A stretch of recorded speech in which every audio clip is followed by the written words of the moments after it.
দাবিকৃত যৌতুক না পেয়ে যশোর এক নারীকে মারপিটের পর মাথার চুল কেটে দিয়েছেন তার স্বামী। ঘটনায় পুলিশ অভিযোগ না নেওয়ায় আদালতে দ্বারস্থ হয়েছেন ওই নারী। মঙ্গলবার দুপুরে নারী ও শিশু নির্যাতন দমন ট্রাইব্যুনালে মামলা করেছেন ভুক্তভোগী আনোয়ারা খাতুন।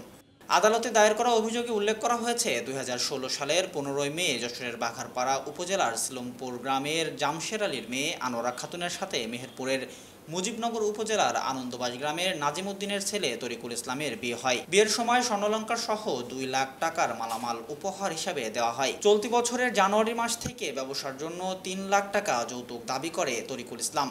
আনোয়ারা খাতুন টাকা এনে দিতে রাজি না হয় তরিকুল ইসলাম, তার ভাই তহিদুল ইসলাম ও মা হাফিজা খাতুন তার উপর নির্যাতন শুরু করেন।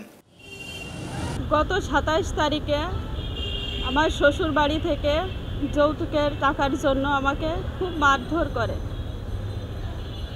আমার শাশুড়ি, ভাসুর, আমার স্বামী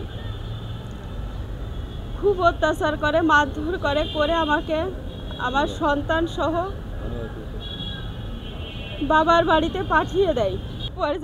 সর্বশেষ গত 16 জুলাই আনোয়ারা খাতুনের বাড়িতে মীমাংসায় বসে দুই পরিবারের লোকজন।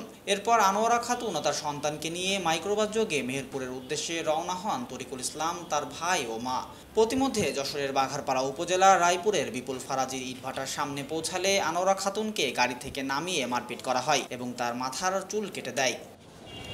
ও গাড়ির থেকে লাভাই নিয়ে ওরা মারপিট করতেছে, কিন্তু আমি তো দূরত্ব রয়েছি। দূরত্বতে আসতে দেখে ওরা সব কিছু মানে করে আমার আসতে দেখে আমি আবার একটা কষা ভেঙে নিয়েছি যে কারা, আমি তো আর অত খেয়াল করিনি যে আমার ভাইজি। তারপরে আমি আশা দেখে ওরা গাড়িতে উঠে চলে গেছে, কিন্তু আমি 3টা লোকে আমি চিনি। পরে স্থানীয়রা তাকে উদ্ধার করে উপজেলা স্বাস্থ্য কমপ্লেক্সে ভর্তি করেন। সুস্থ হয়ে থানায় গেলে পুলিশ আদালতে মামলা করার পরামর্শ দেন। আনোয়ারা খাতুনের আইনজীবী মোস্তফা হুমায়ুন কবির জানান, আদালত অভিযোগটি এজাহার হিসেবে গ্রহণের জন্য বাঘারপাড়া থানাকে নির্দেশ দিয়েছেন। মামলার আসামিরা মেহেরপুর মুজিবনগর উপজেলার আনন্দবাজ গ্রামের নাজিম উদ্দিনের ছেলে তরিকুল ইসলাম, তহিদুল ইসলাম ও স্ত্রী হাফিজা খাতুন। পর্যায়ে মীমাংসা করার পর 16 তারিখ সকাল 8টায় আসে এবং আমাকে 8:20-এ বাড়ি থেকে নিয়ে চলে যায়।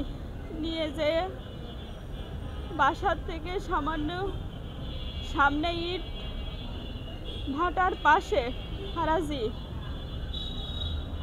রাস্তার পাশে নিয়ে আমাকে মারধর করে।